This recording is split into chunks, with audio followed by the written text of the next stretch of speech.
안녕하세요. 오늘도 사연살롱을 찾아주셔서 감사합니다. 저는 경기도에 사는 30대 여성입니다. 여러분들은 꽃을 좋아하시나요? 우리 여자들 같은 경우에 꽃을 싫어하는 사람은 없죠.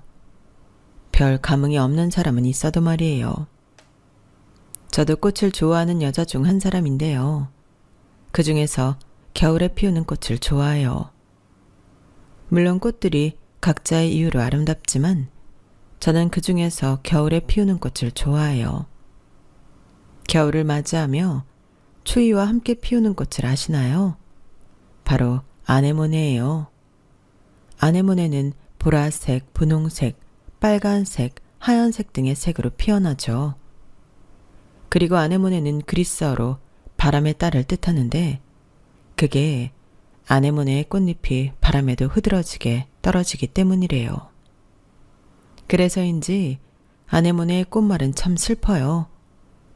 기대, 기다림, 고독, 배신, 사랑의 괴로움, 허무한 사랑 등 헛헛하고 서글픈 꽃말을 가지고 있죠.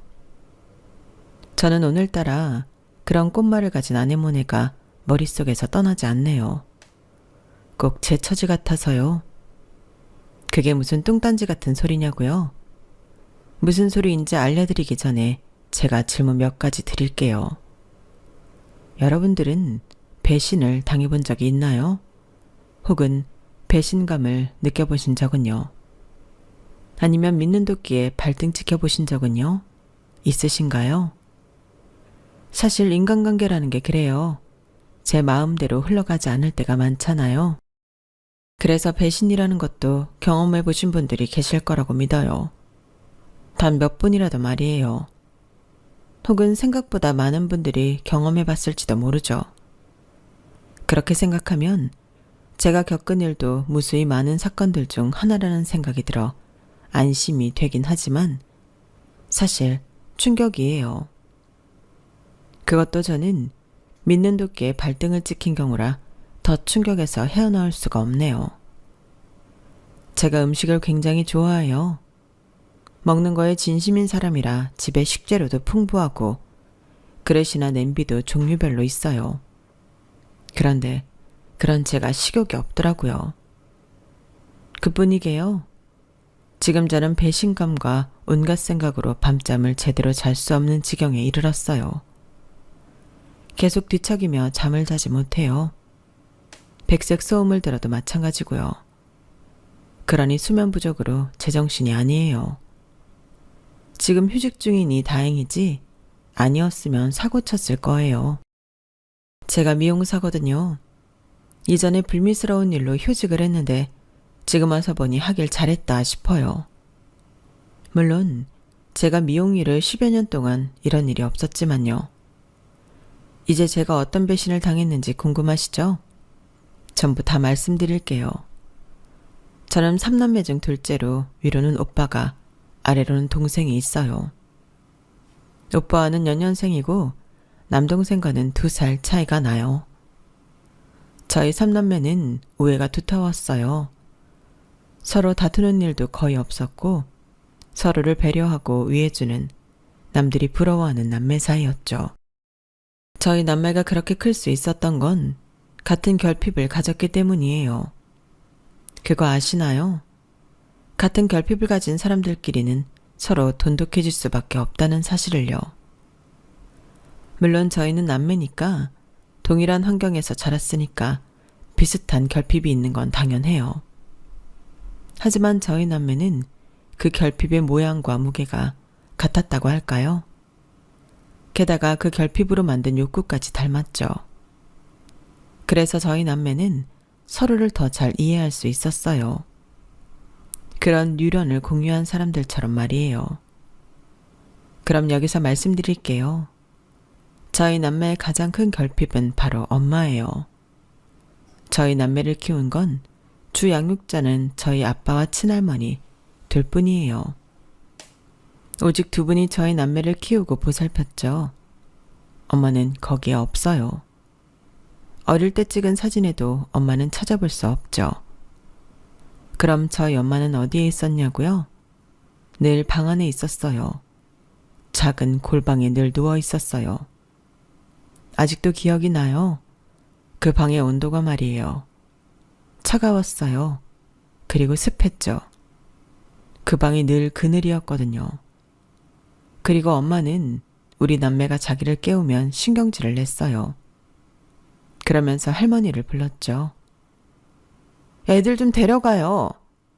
날카로운 목소리로 소리를 질렀어요. 그럼 할머니가 혀를 차며 저희를 방 밖으로 끌고 나온 뒤에 문을 쾅 닫았죠. 그리곤 썩을 년 그랬어요. 그러니 행복을 담는 사진 속에 저희 엄마가 있을 수 있을 리 없었죠. 엄마는 자격 미달이었어요. 우리 남매 중 한 명도 엄마에게 제대로 안겨본 사람이 없어요. 따뜻한 말 한 번 들어본 적이, 아니 따뜻한 눈빛 한 번 받아본 적이 없어요. 그러니 우리 남매에게는 엄마는 가족이 아니었어요. 엄마는 그냥 우리 집, 저 방에 있는 사람이었죠. 그래도 엄마인 건 알았어요. 아빠가 말해준 것도 있지만 신기하게 핏줄이고 엄마라는 건 알았어요. 다만 세상의 빛을 보게 해준 사람, 그 이상도 그 이하도 아니었어요. 게다가 저희 엄마는 제가 5살 때 죽었어요. 그런데 오빠도 저도 엄마가 죽었다는 것을, 이제 세상에 없는 사람이라는 것을 알면서도 울지 않았어요.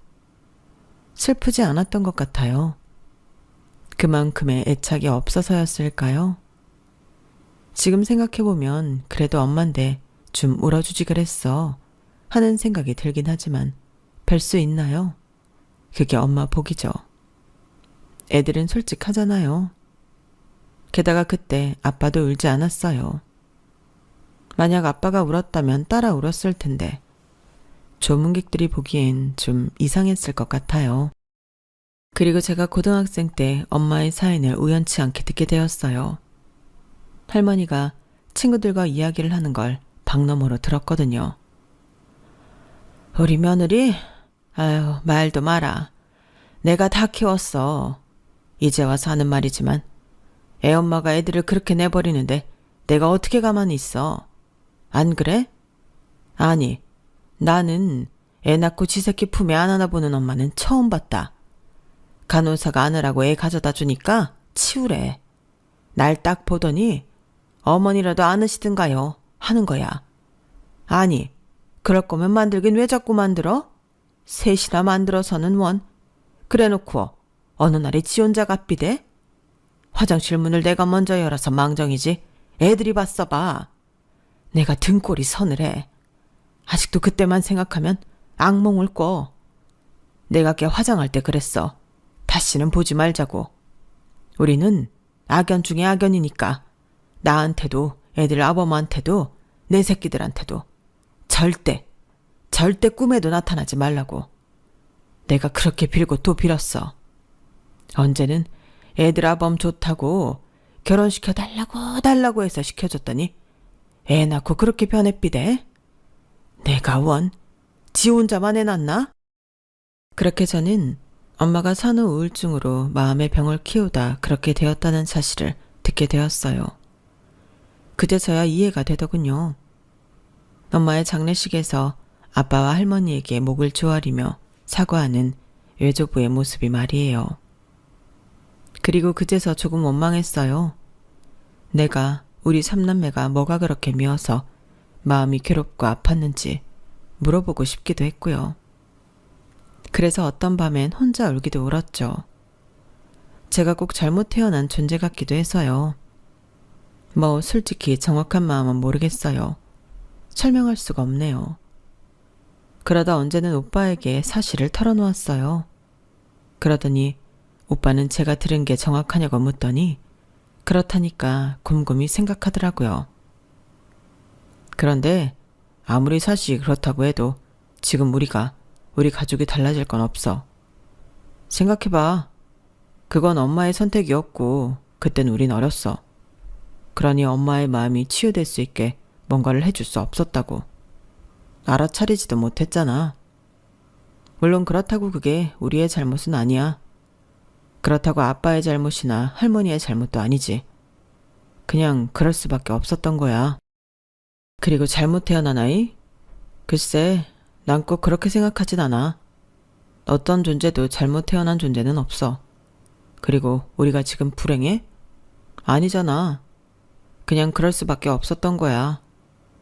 우리가 어쩔 수 없었던 일들에 대해 너무 깊게 생각하지 마. 앞을 봐야지. 거기에 머물러선 안 돼. 저는 의연한 오빠의 모습을 보고 마음을 정리할 수 있었어요. 그리고 그 뒤로부터는 엄마에 대한 이야기는, 엄마의 존재는 다시 심연에 묻었어요. 그렇게 새로운 사실을 알고 길을 헤맨 저는 다시 다정한 저희 가족에게 돌아갈 수 있었죠. 다정한 저희 가족. 저희 가족은 정말이지 남들이 부러워할 만한 가족이었어요. 유머스럽고 다정한 아빠, 엄마를 대신해 살뜰히 가족에게 헌신하는 할머니, 공부도 운동도 못하는 게 없는 든든한 오빠, 손재주가 좋고 상냥한 저, 그리고 애교스러운 남동생.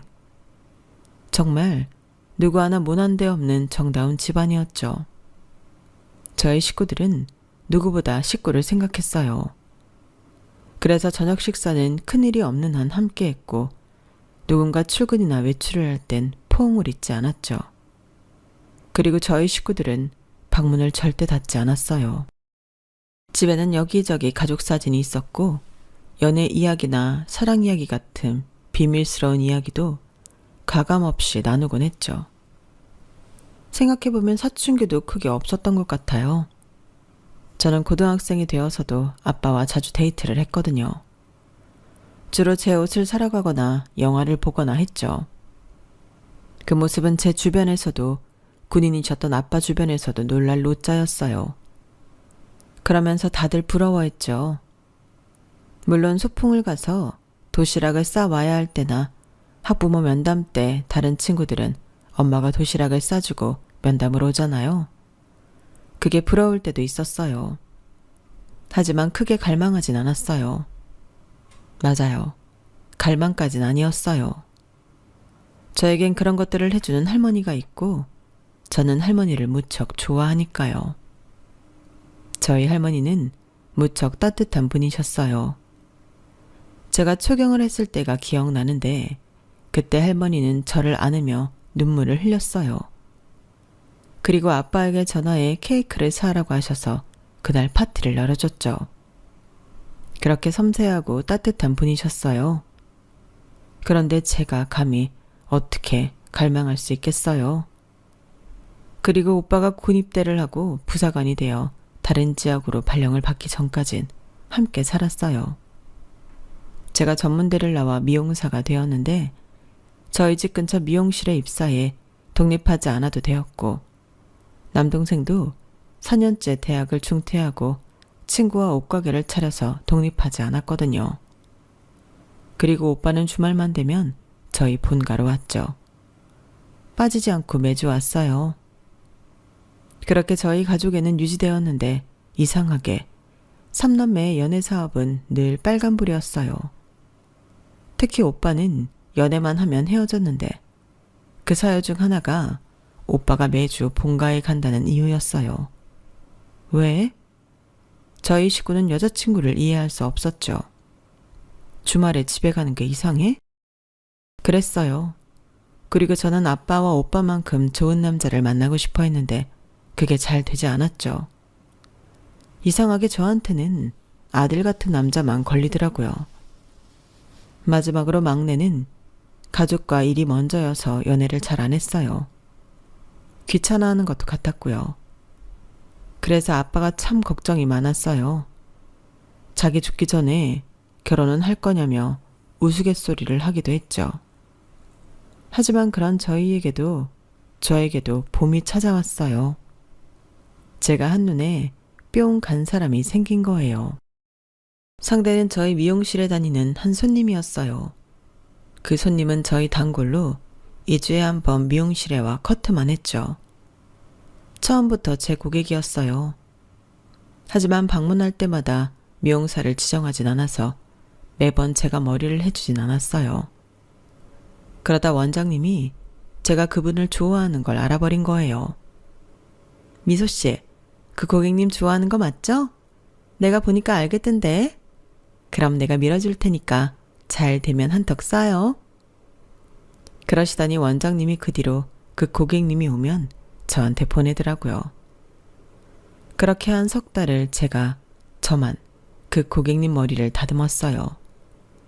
그러면서 저는 이 고객님이 건축업에 종사하신다는 사실과 혼자 산다는 거, 싱글이라는 거, 데이트를 해본 지 오래되었다는 걸 알았죠. 그리고 다음 만남 때 펌을 추천했어요. 그런데 거절하더라고요. 어차피 안전 못 쓰면 망가질 거라고요. 저는 아쉬운 마음에 고개를 끄덕이고 머리를 자르기 시작했어요. 그런데 손님이 이런 말을 하는 거예요. 그런데 남자들이 연애만 하면 파마를 한다는데 왜 그러는 거예요? 저는 그런 말을 하는 게 너무 귀여워서 막 웃었어요. 그리고 저도 모르게 말했죠. 그럼 손님도 파마하시겠네요. 저랑 연애하시면. 그리고 쨍 하고 제가 제 말에 놀라 가위를 떨어뜨렸어요. 그러니 손님이 괜찮냐고 하는 거예요. 저는 당황해서 정신없이 머리를 커트하고 주랭랑을 쳤어요. 계산도 못하고 말이에요. 그리고 다음번에 손님이 또 오셨는데 그때 제가 한 말 기억하냐고 제가 은근히 물었어요. 그러니 기억한다고 해요. 그래서 그럼 끝나고 뭐 하냐고 물었죠. 그러니 당황한 표정을 짓는 거예요. 아, 전 연애할 생각이 없어서 이렇게 말하더라고요. 그렇게 제 사랑도 끝났구나 싶었어요. 고객도 잃고요. 원장님한테도 망연자실하며 말하고 위로주까지 마셨어요. 그런데 2주 뒤에 또 그 손님이 온 거예요. 그리고 이번에는 저한테 머리를 받겠다고 했어요. 그래서 제가 이번에도 커트하면 될까요? 물으니 이번엔 펌을 한다고 해요. 그래서 연애하시는구나 이렇게 생각하고 2시간을 멍한 상태로 펌을 했거든요. 그런데 이 손님이 저한테 끝나고 어디 가냐고 묻더라고요. 그래서 집에 간다고 하니까 식사를 하자고 해요. 저는 너무 놀라서 아무 대답을 못했어요. 그러니 그 손님이 자기 머리를 가리키는 거예요. 연애하면 파마한다면서요?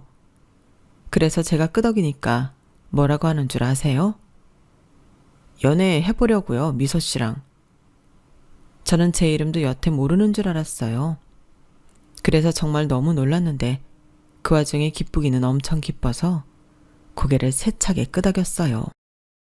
그렇게 저는 그 손님과 연애를 시작했고 연애는 순조로웠어요. 정말 제가 바라는 아빠 같고 오빠 같은 사람이었죠. 아니, 어쩌면 제가 사랑하는 콩깍지에 씌어서 비교조차 못한 것일 수도 있는데 단 한순간도 아빠나 오빠와 비교되지 않더라고요. 이게 정말 사랑인가 싶었어요. 그래서 연애 6개월 만에 제가 프로포즈 했어요. 출근할 때 가장 싱싱하고 아름다운 꽃으로 다발을 주문하고 퇴근하면서 받아와 남자친구 차에 오르자마자 꽃을 건넸죠. 그리고 결혼해달라고 했어요. 그러자 남자친구가 당황해요. 제 예상과 다르게 말이에요.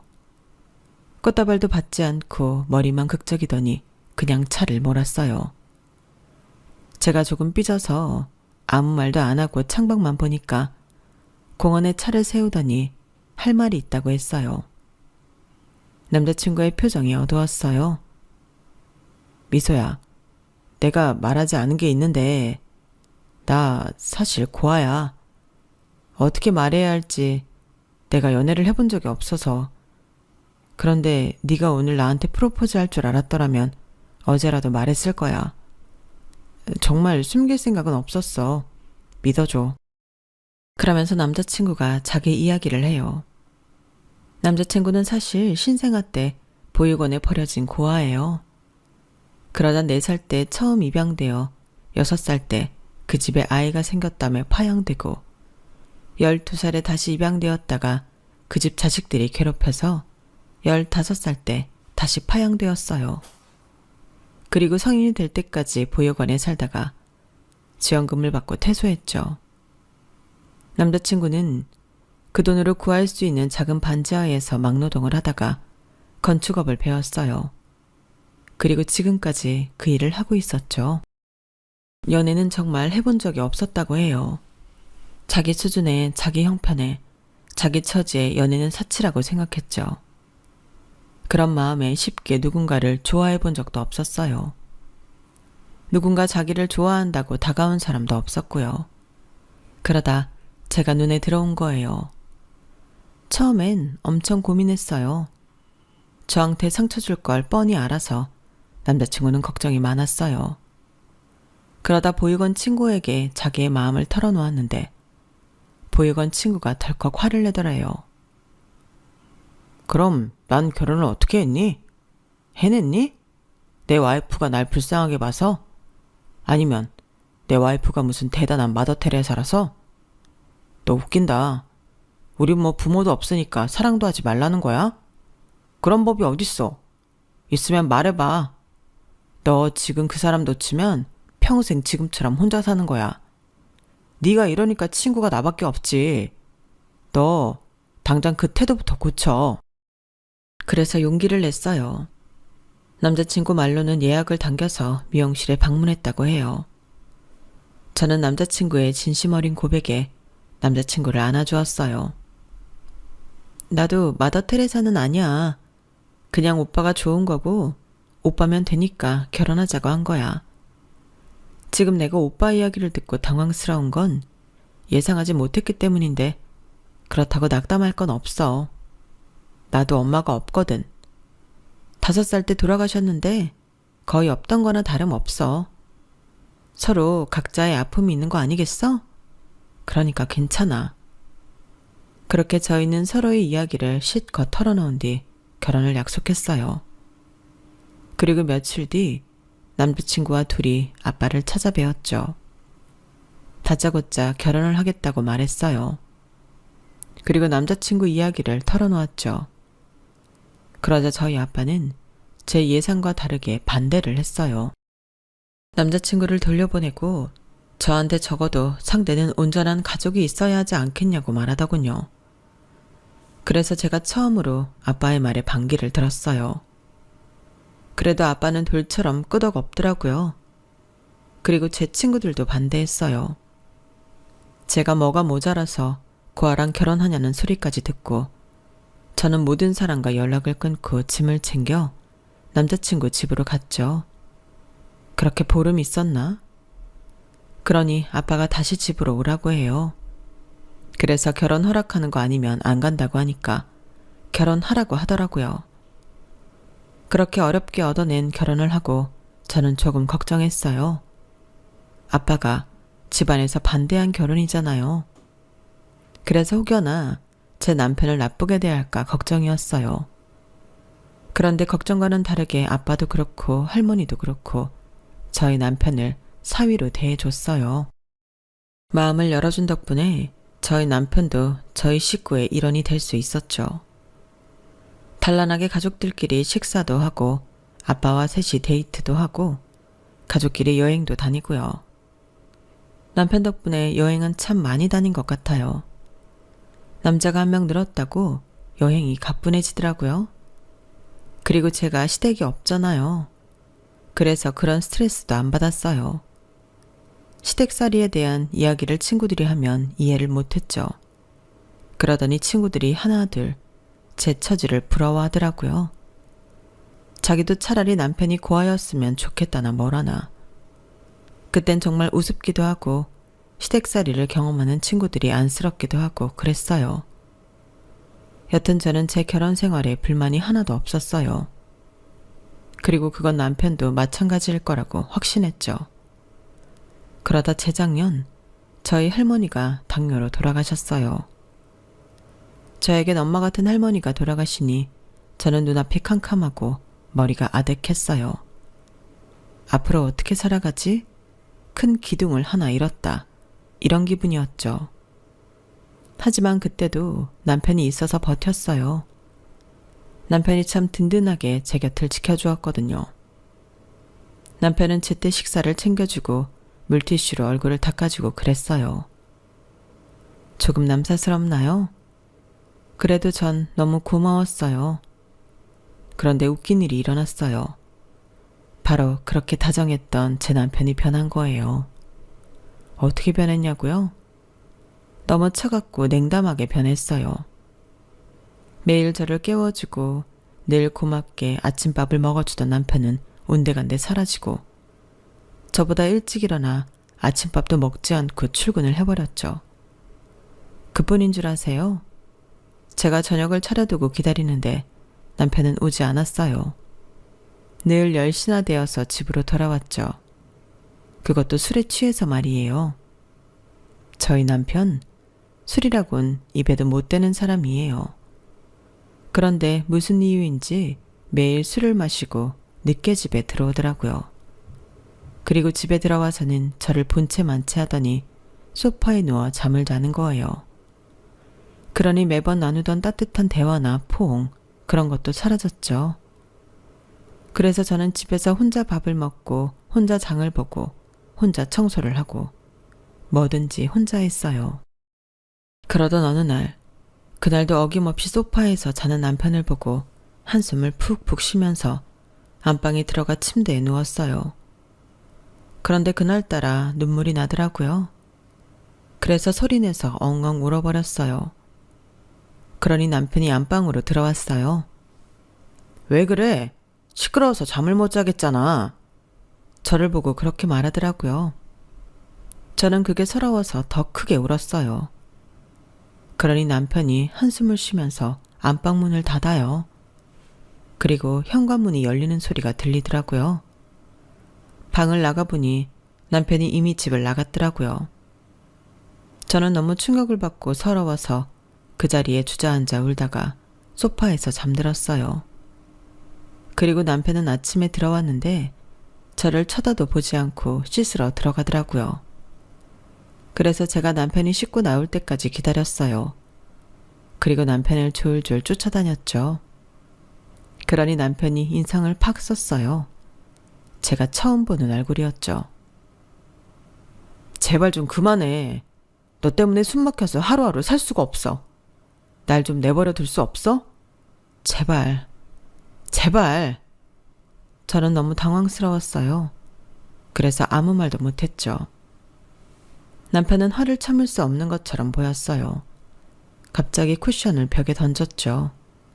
그리고 결혼 사진을 던지려다 화장대에 엎어놓았어요. 나 좀 내버려둬. 지금 내가 간신히 참고 있거든? 터지기 전에 건들지 마. 그리고 출근을 했어요. 저는 너무 억울했어요. 제가 뭘 어떻게 건드렸다는 거죠? 저는 아무것도 안 했고 오히려 편한 건 남편인데 저는 정말 억울했어요. 남편이 던진 쿠션을 정리하며 또 울었죠. 정말 눈물이 마르는 날이 없었어요. 그리고 그날 그런 제 마음을 아는지 저희 아빠가 전화가 오더라고요. 딸, 뭐하니? 밥은 먹었어? 안 먹었으면 집으로 오라고. 아, 먹었다고? 한서방도 같이 먹었니? 일 때문에 요새 많이 늦는구나. 우리 딸 심심하겠네. 아빠가 지금 갈까? 아니면 일만 하고 우리 딸 놀아주지도 않는 한서방 아빠가 혼내줄까? 아이고, 그래도 남편이라고 감싸긴. 그런데 요새 한서방 많이 바쁘니? 아니, 전화를 해도 통 받지를 않아서. 왜 전화했긴? 장인어른이 간간히 사위한테 전화도 하고 그러는 거지. 저는 아빠의 그 전화에 엉엉 울었어요. 그러자 아빠가 놀라서 상황을 묻는 거예요. 그래서 제가 남편이 변했다고 저에게 너무 쌀쌀맞게 구는데 이유를 모르겠다고 했어요. 그러자 아빠는 잠깐 아무 말이 없더니 알겠다고 했어요. 그리고 전화를 끊었죠. 저는 아빠가 해결해 줄 거라고 생각해서 남편을 기다렸어요. 그런데 남편이 와서 어떻게 했는지 아세요? 온 집안 물건을 다 부셨어요. 그릇이며 액자며 화병이며 깨질 수 있는 것들은 다 벽에 던졌죠.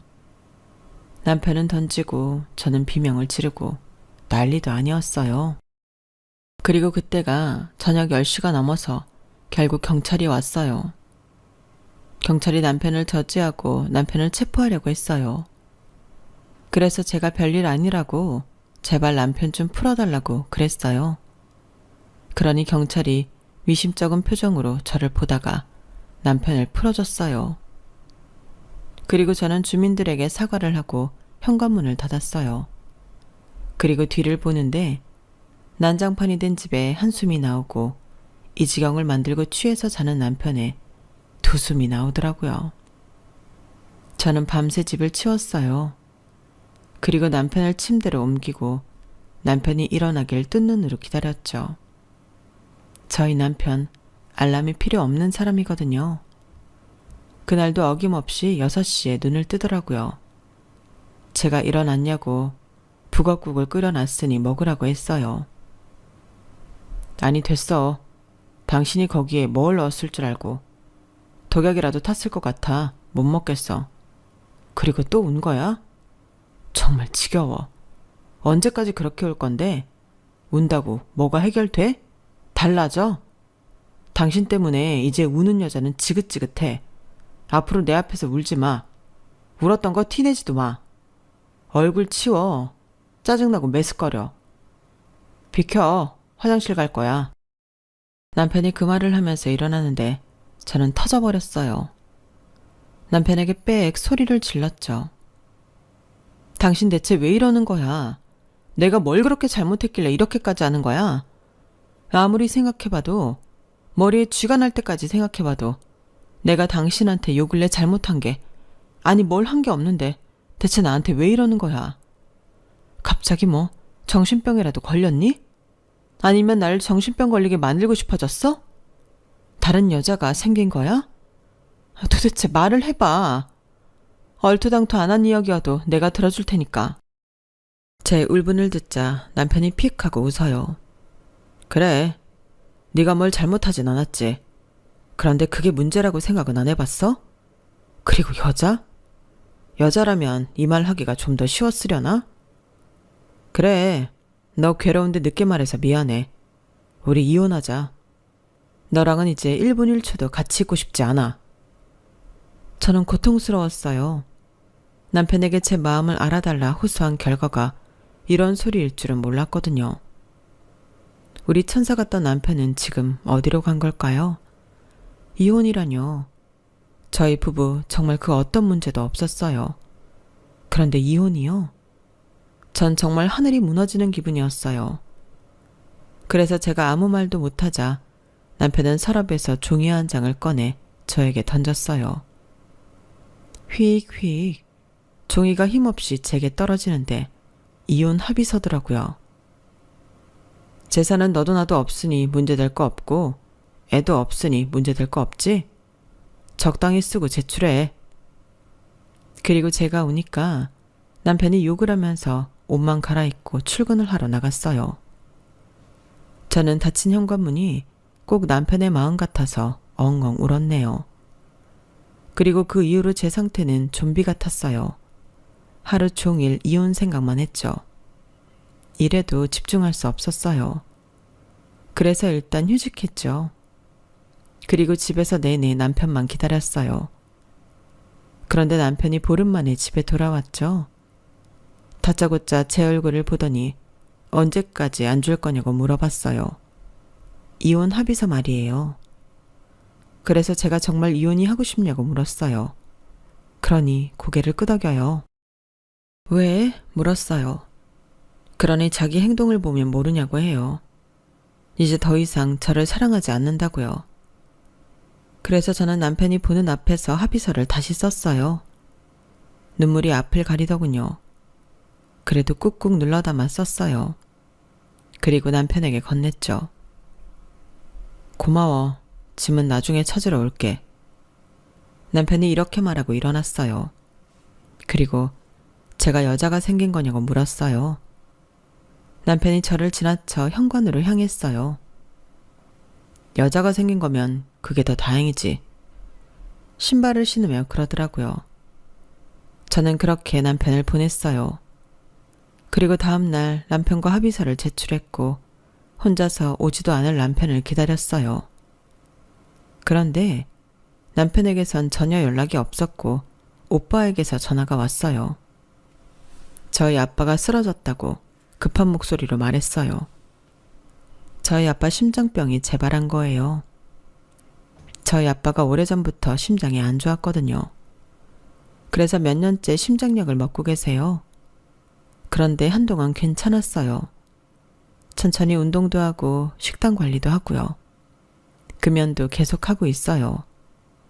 그런데 길을 걷다가 쓰러져 응급실로 이송 중이라는 거예요. 저는 너무 놀라서 벌떡 일어나 응급실로 갔어요. 그러면서 택시에서 남편에게 전화를 했죠. 그러니 남편이 한참 말이 없었어요. 원래 심장병 있었잖아. 심장이 얼마나 중요한 기관인지 알면서 그래. 심장이 막 간 거면 애초에 막 간 거지. 그런데 뭔 호들갑이야. 이렇게 될 줄 몰랐어?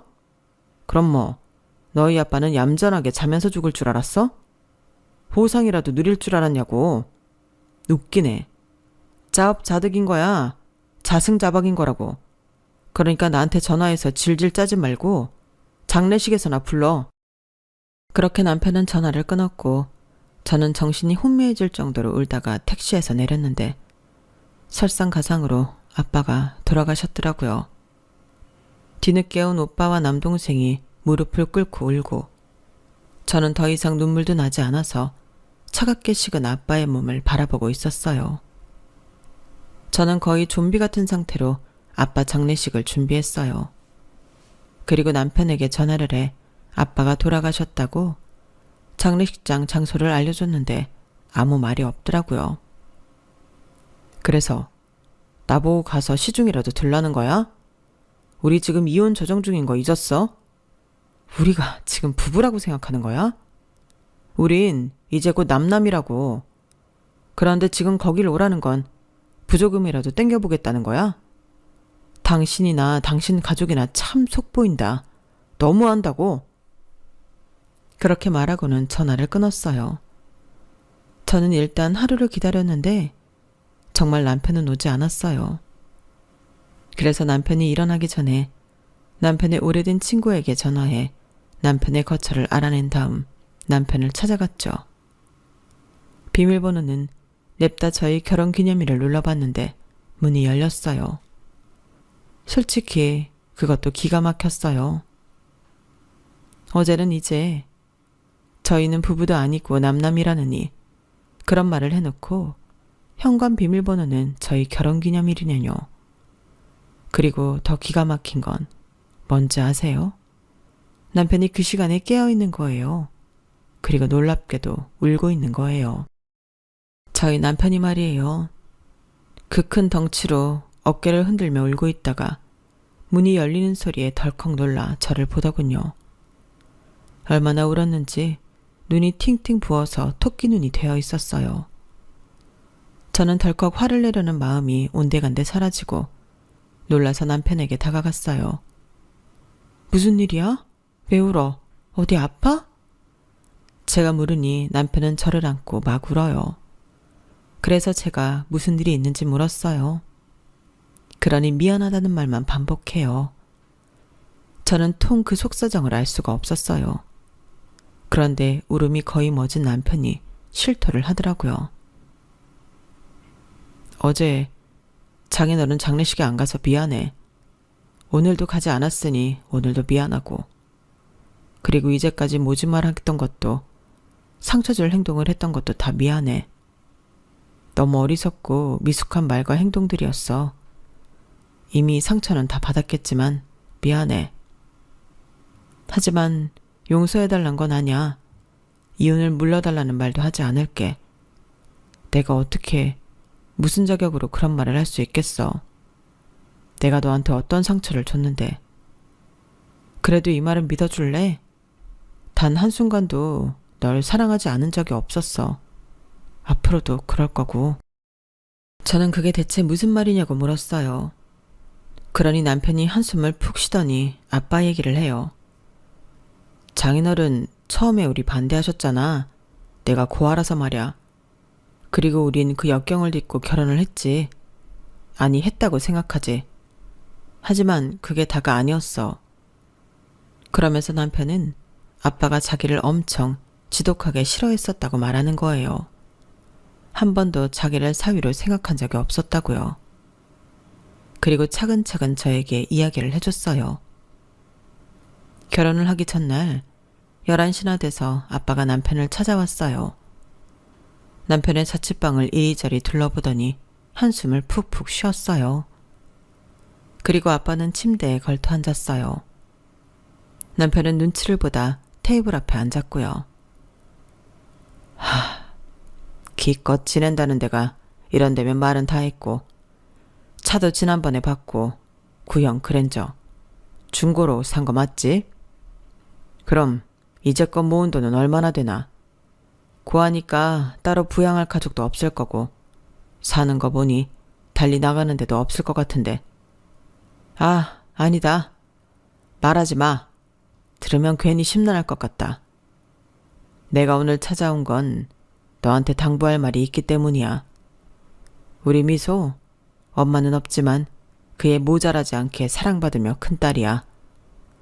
너도 알겠지만 그런 애가 뭐가 모자라서 너 같은 고아를 만나 결혼을 하겠다는 건지 애비로서 도무지 이해가 되지 않는데, 나는 말이야, 우리 미소가 꼭 사랑받은 놈에게 시집가길 바랐어. 그래야 서로 사랑을 주고받으며 살 수 있으니까 말이야. 너처럼 사랑도 모르는, 받아본 적도 없고 준 적도 없는 놈한테 보내기는 아직도 싫다 이거야. 그리고 왜 너처럼 부모 없는 애들은 막노동에서 머무르는 거냐? 건설업 현장직이라지만 쉽게 말하면 막노동이잖아. 가방줄 짧은 건 말할 것도 없고, 그래도 우리 미소는 전문대로도 나와 밥벌이 하는데, 그래도 전문대는 나와야지 요즘 시대에. 그리고 난 네 인상도 싫다. 부모 없는 거 티내는 것도 아니고 칙칙하고 어두워서는. 삶의 불행을 네가 다 짊어지고 사니? 아니잖아. 그렇게 아빠는 쉬지 않고 남편을 비난했어요. 남편은 처음 보는 아빠의 모습에 당황해서, 그리고 자기조차 그렇게 생각하고 있었기 때문에 고개를 조아렸죠.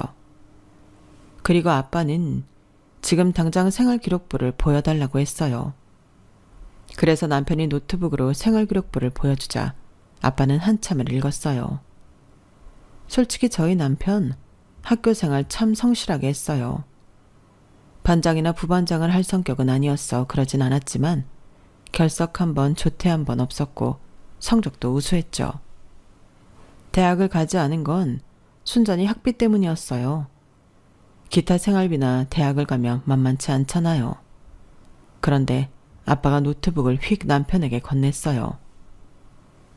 이거 다 너 고아라. 불쌍해서 이렇게 적어둔 거다. 난 안 믿는다. 원래 보고 배우는 게 엄청 중요한 거거든. 그리고 결혼을 해서는 남편을 무시하는 건 기본이었어요. 식당에 가면 매번 인원수를 남편을 제외하고 말했죠. 그리고 수저나 물을 주지 않기도 했고요. 저와 떨어뜨려 제일 끝 모서리에 앉히기도 했어요. 그땐 몰랐는데 남편이 이야기하니 새록새록 생각나더라고요. 그리고 저는 매번 그런 자리에서 아빠가 계산을 한 줄 알았는데 남편이 했다고 해요. 남편이 계산한 걸 이제껏 아빠가 생색낸 거였어요. 그뿐만 아니라 아빠는 제가 없을 때 가감없이 남편을 비난했죠. 제가 남동생과 부엌에서 식사 준비를 하고 있을 때 주로 그랬다고 했어요. 요새 후원금 받으려고 저런 방송하는 가난뱅이들이 많더라. 너는 그런 방송하자고 요청 안 받아봤니?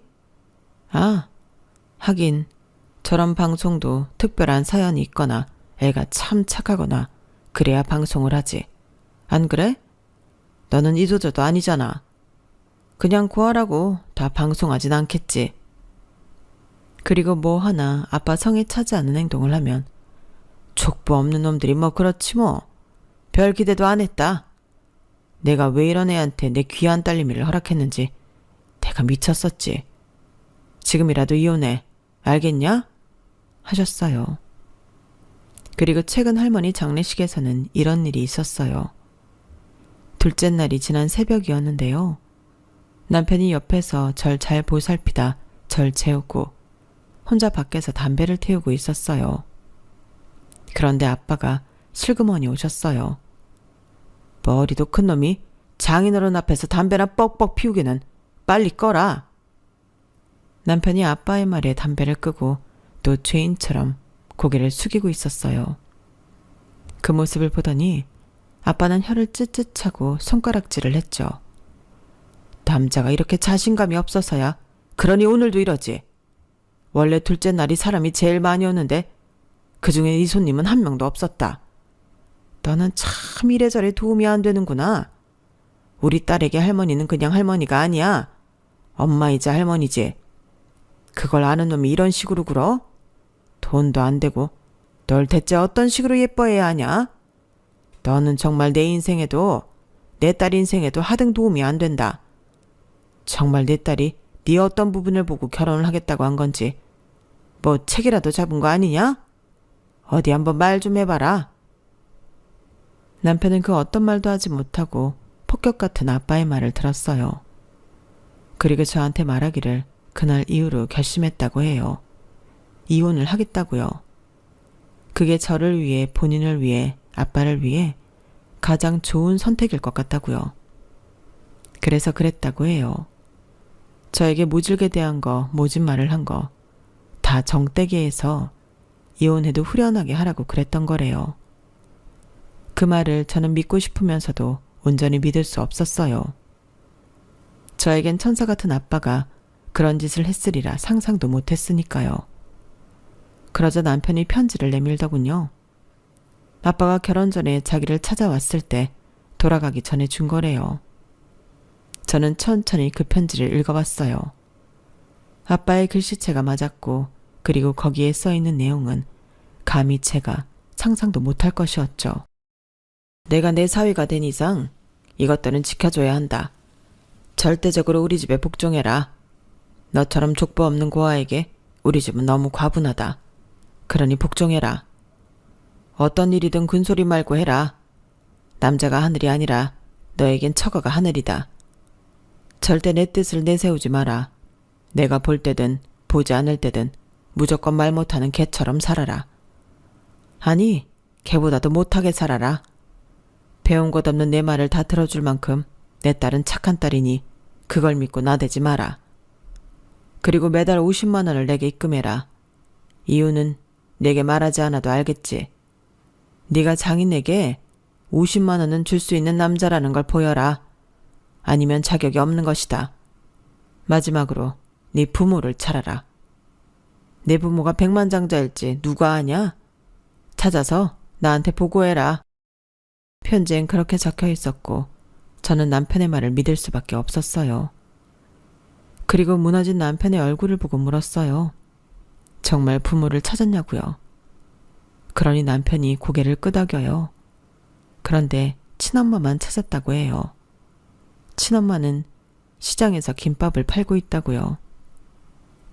그래서 그걸 장인어른에게 말씀드리니 뭐라고 하셨는 줄 알아? 혀를 쯧쯧 차면서 너는 어김없이 나한테 도움이 안 된다 이러셨어. 아마 정말 백만장자이길 기대하셨나 봐. 그런데 다음날 친엄마한테 연락이 온 거야. 장인어른이 왔다 갔다고. 그래서 죄송하다고 하니까 죄송할 건 없고 미안한 건 자긴데 다시 만나지 말자고 그러더라. 모르는 사람으로 살자고. 자기 죽어도 오지 말라고. 무슨 일이냐고 물으니 덜컥 와서는 재산 이야기, 유산 이야기 하셨다고. 털어도 10원 한 장 안 나오니까 그냥 가셨다고. 남편은 그 뒤로 아빠가 자기에게 더 쌀쌀 맞아줬다고 그랬어요. 어떤 때는 그냥 전화를 해서 욕만 한 바가지 하고 전화를 끊었다고 해요. 남편은 정말 자기가 어거지로 키우는 개가 된 기분이었다고 해요. 남편은 오직 저 하나만 보고 버텼다고 말했어요. 그런 남편을 보니 속도 모르고 매번 친정에 남편을 끌고 간 제가 너무 미웠어요.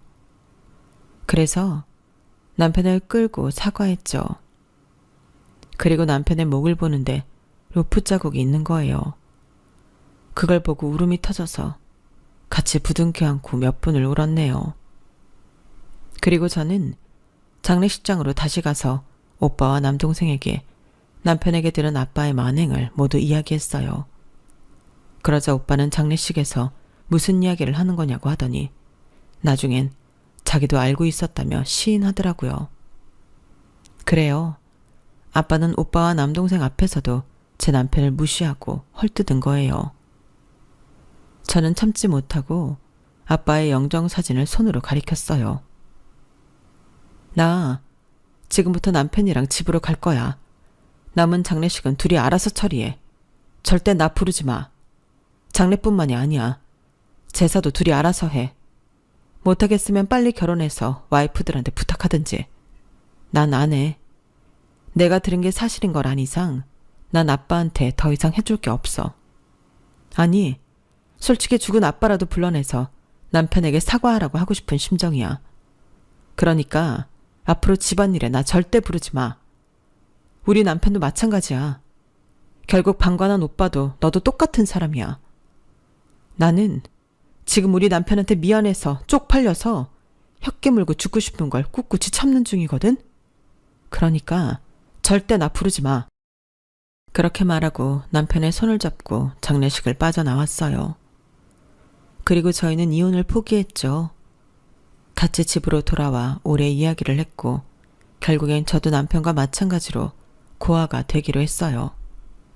가족을 버린 거죠. 그리고 저희에겐 새 생명이 찾아왔어요. 결혼 5년 만에 말이에요. 정말 소중하고 감사해서 남편과 매일 행복한 날들을 보내고 있어요. 다만 배신의 상처는 아직 아물지 못하고 있죠. 사과받아야 할 사람이 이 세상에 없으니까요. 아마 시간이 걸릴 것 같아요. 혹시 제가 회복할 방법이 있다면 여러분들이 댓글로 많이 알려주세요. 빨리 이 트라우마로부터 도망치고 싶네요. 태어날 아이에게 좋은 영향만 주고 싶어요. 그러니 여러분들의 댓글과 응원 꼭 남겨주세요. 여기까지 저의 사연입니다. 고민처럼 털어놓았지만 들어주셔서 감사드리고요. 여러분들은 세상 소중한 가족과 항상 사랑 넘치고 행복하시기를 바랍니다. 여러분, 사연 댓글에 응원과 현명한 조언 부탁드려요. 좋아요와 구독은 저에게 큰 힘이 됩니다. 오늘도 좋은 일 가득하세요.